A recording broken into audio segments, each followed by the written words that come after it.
board member of AHSGR, and I happen to currently chair the Editorial and Publications Committee. Welcome to our discussion about the newest children's book from the American Historical Society of Germans from Russia. The book is entitled Anna's Red Purse. And although my name is Anna, this is simply a coincidence. I have nothing to do with it. The story for Anna's Red Purse, it's a full color hardback book, and it's going to be available in time for the holiday gift giving season for children of all ages. I'm spending some time today with the author, the creator of the book, Anne Stang, and the illustrator, Elizabeth Cook. So all of us are very excited to see the book debut this fall. So I have some questions for Anne and Elizabeth, and let's start with you, Anne. Tell us a little bit about yourself. Tell us your background. This is a whole new experience for me, for one thing. I was born and raised on a farm in Saskatchewan in a large German from Russia family, German from Russia community. Went to the local school, of course, and I was the only kid who liked history in the whole school, I think, maybe not. I went to university and got degrees in Bachelor of Arts, Bachelor of Education, and then later on, a Master of Library Science. I spent most of my working life as a teacher librarian, usually in high schools, but I ended up in elementary school. So you can only imagine how many kid stories I got to read in the 9 years I was in elementary school. I retired about, 27 years ago. And it was only after that that I learned about the Germans from Russia Society in Calgary, where I did most of my teaching and where I live now. I was able to get in trips to my ancestral area in Russia and the ancestral area in Argentina. I've always done a lot of reading about the Germans from Russia, but the writing, well, that was a little slower to catch on. I also was the one in Calgary who gave talks about the Germans from Russia when that was necessary. Back to my writing, it included stuff for the storytelling contest and whatever other topic I could think of. More recently, I've also done some translating for the society. I think that's enough. Okay. Well, it's, you've done a lot of translating for the society. I mean, to say a little, I mean, she's done quite a bit. And it's interesting to note that Anne and I actually met in Argentina on the AHSGR tour. So we were on the tour group together, and that's how I got to know her. So you're obviously very well traveled. I think that's fabulous, all the places you've gone. Elizabeth, tell us a little bit about yourself. I grew up in Northwest Kansas. My paternal mother was the first American generation of the Germans from Russia. And they settled east of Dodge City in Hayes, Kansas. And so that's why I grew up in Kansas. Good place to grow up. I went on to get a history degree, a master's degree in history. And I, too, seemed to be the only one in my grade school that liked history. But I had really wonderful teachers, and we had an amazing book that I had for years, a history book of the world. Somewhere along the line, I lost it, but I still remember that book. Then during my studies, I was very fortunate to be able to study on the University of Justus Liebig in Germany, and then at the University of Bern, Switzerland. So I was able to hone my German skills, and it was quite an experience. And it also had a lot to do with my art, being interested in art. When I came back to the States then, though, I decided to go to medical school, and I got my medical degree. And then, when it was time, we decided to move to Louisiana. My husband has Cajun roots, so that's where I live now.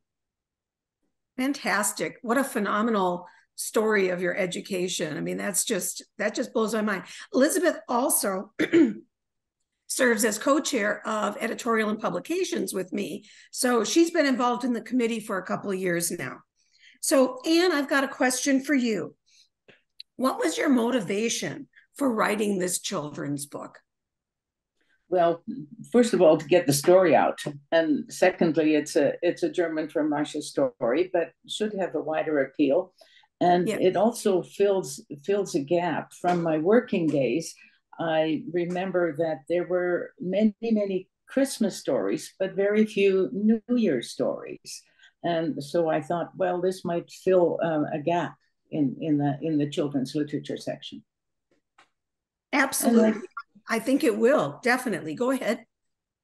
Well, no, I think that's everything. Thank you. Okay. And how did your environment and your upbringing play a role in your writing? I'm not sure they did. I did not do very well in English or literature when I was in school and at university. However, our family liked to read. I still have a mental image of my dad sitting at one end of the long kitchen while we were at the other end preparing dinner, reading to us from German newspapers. Oh, wow. So, and we always had material around to read. We didn't have a library, and the town was much too small for that, but we were able to get books by mail from the provincial library. And that was always an important part of our upbringing. Obviously, that played a very important role. Elizabeth, you mentioned your schooling, and I know from talking previously that you didn't train as a professional artist. How did you become interested in being an illustrator? Oh, well, from the time I was little, I was doodling something. I was always painting, and years later, I found out that my mother and her mother were both quite artists, but my mother had been too busy. And the only reason I discovered it is I discovered a old trunk of hers in the attic, and here were all these art pictures that she had done. So I came by it honestly, but it was always there. And then when I was in Europe, of course, one of my housemates, she came from quite an artistic family. Her father, grandfather, and brother were glass artists. They actually made and repaired the stained glasses windows in cathedrals and churches and oh my.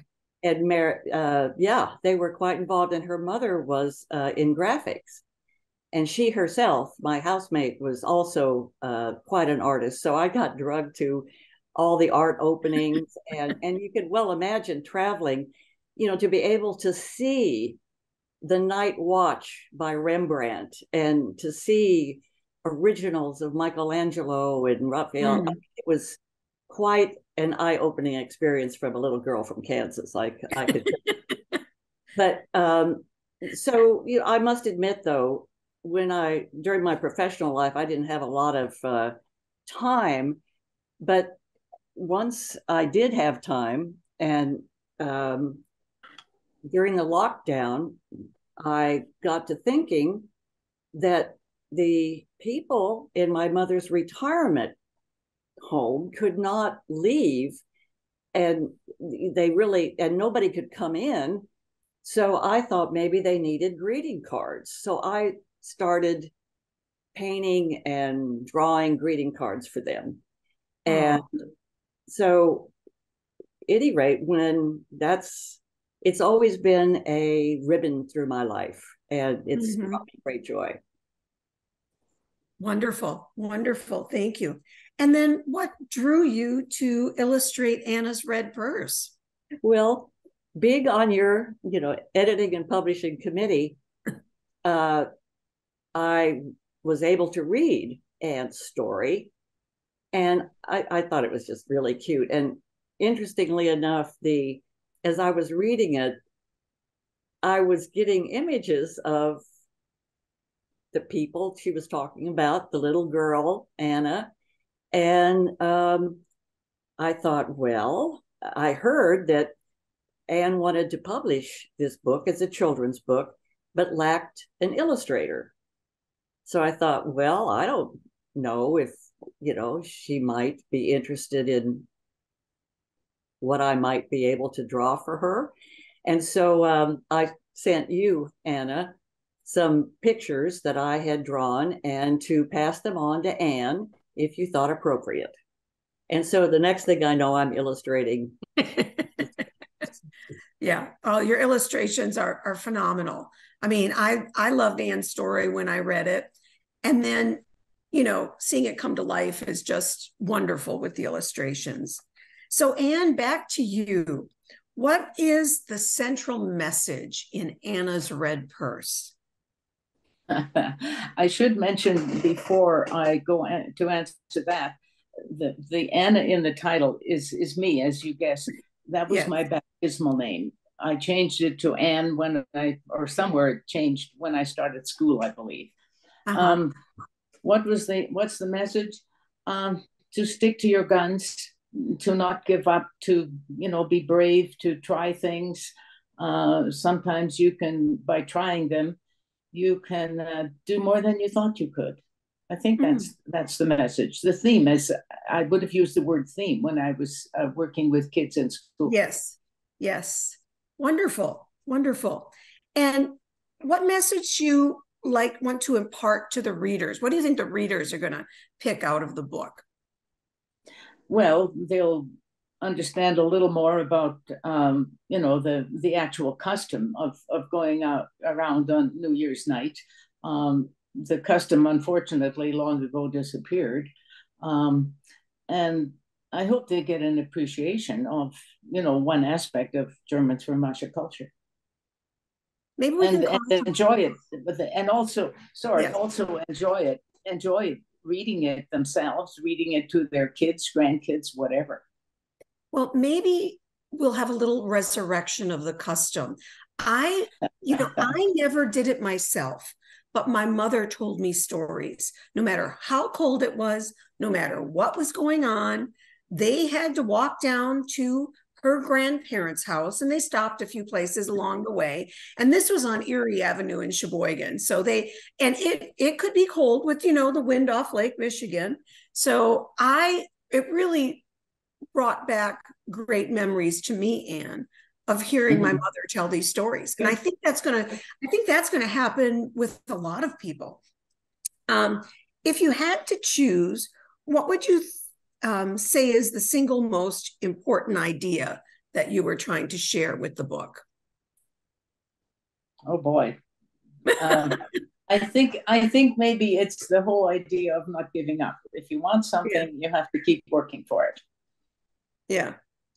And I don't know that there's a published book out there, but is there a published children's book that you would compare Anna's Red Purse to, and why? Well, that took a considerable amount of thought and a bit of research. The public library in Calgary currently has a few books that are about Chinese New Year's, one about New Year's in Spain, one about New Year's in the US, and one about New Year's in Persia, as well as a few Jewish ones. The one author or illustrator I remember, and I'm not up on children's literature because I've been retired for 25 years. But I do remember a book by a well-known Canadian illustrator named Ian Wallace. It was about Chinese New Year. And I thought, well, there should be more books like that. So does that answer your question, or can I? Yes, and it's marvelous that you've shared, some of your heritage and that custom, that tradition. I do think some people in Kansas still might do that. I don't know if you know anything about that, Elizabeth, but I seem to I've heard interest. I have a friend I used to work with, and he's much younger than me, and he remembers doing it, and he lived in Kansas. So that was the most recent story I heard. So maybe we'll have a little resurrection of it. Elizabeth, I have a question. Can I add something? Yes. In talking to cousins recently, it's amazing how many of them forgotten most of the German language that they learned, but they still know the German greeting, that long German greeting. They still know that, even if they don't know other parts of the language. Yes, yes, you're right. Because my mother never spoke German, but she knew that saying. I bet that's the case all over with a lot of people. Okay, Elizabeth, tell us what your experience was like working with Anne. What was it like? How did you manage to collaborate together on this and pull off this marvelous book? Well, it was kind of interesting because Anne told me that usually the author doesn't even get to pick the illustrator or even know the illustrator. And I was lucky enough that I said, I don't want to do it that way. I mean, how do I draw her 6 brothers and sisters? I mean, I need to know how many brothers, how many sisters. Did they have brown hair? Did they have black hair, blonde hair? And I needed to know, what she as a little girl looked like. And what, this took place when she was little. So I needed to know, okay, when they were going to her uncle's house, what was it could have been in her uncle's and aunt's living room, kitchen. And so I feel very fortunate to have been able to work closely. We would talk on the phone or send emails, and she'd answer questions so that I could, draw things as accurate as I could. And it was fun because also I hadn't drawn actually that many people in my past, and let alone a pot-bellied stove and a coal and wood burning stove. So it was hit Google and find out what they looked like, and then send them to Anne and say, "Is this what it looked like?" And it brought back memories for me too, because they had kerosene lamps for lights, and I remember having kerosene lights. We didn't use them except during bad weather, when the electricity would go off. But they were all from my German from Russia ancestor, my grandmother. And I still have a little tiny one that, an individual might use, to take to the bedroom, because they were only about 8 inches high. Yeah. And I thought that was the cutest thing. But yes, it's been really a wonderful experience working with Anne. Thank you. That's fantastic. Anne, what was it like when you saw your story come to life in illustrations? What were you thinking when you saw it? Well, it was exciting. It was fun. It was surprising. It was a very good experience working with Elizabeth and bouncing ideas off each other. As she said, the collaboration was great. Fantastic.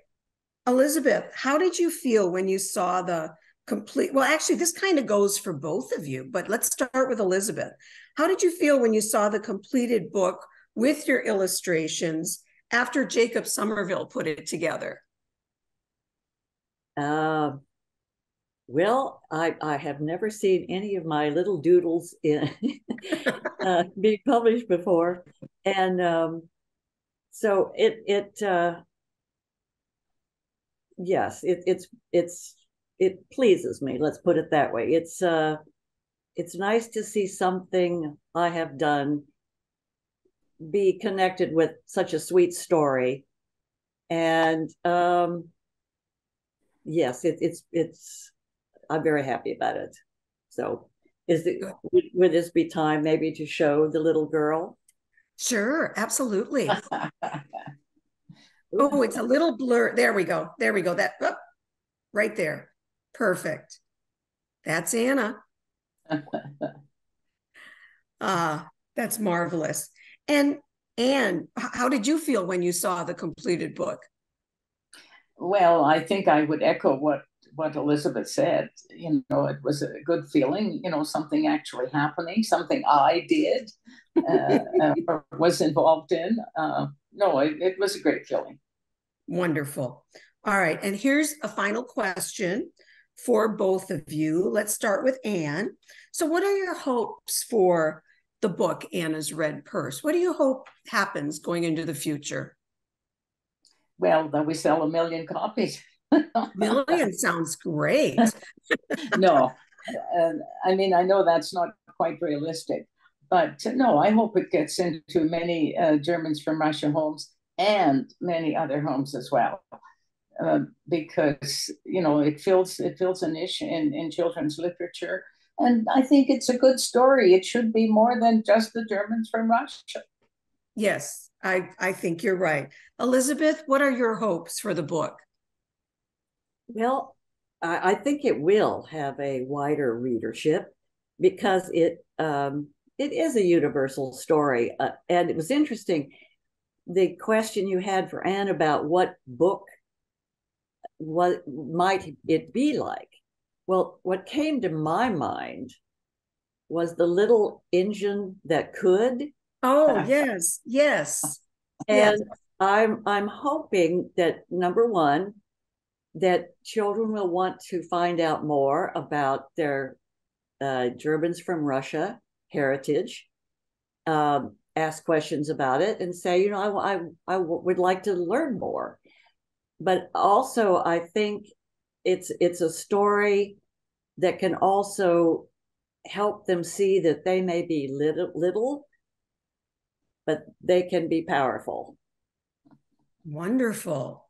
Wonderful. I think that's a marvelous note to close on, Elizabeth. I think you both have been so intimately involved in this book. And I can't even remember when we started doing this, to be honest. I think it's getting close to a year, perhaps, maybe 10 months or something. I can't even remember, but it's coming to fruition this fall. There's going to be a cover reveal coming at the end of September, and the book will be available for pre-order from AHSGR starting October 1. And the books will be available in time for the holiday gift giving season.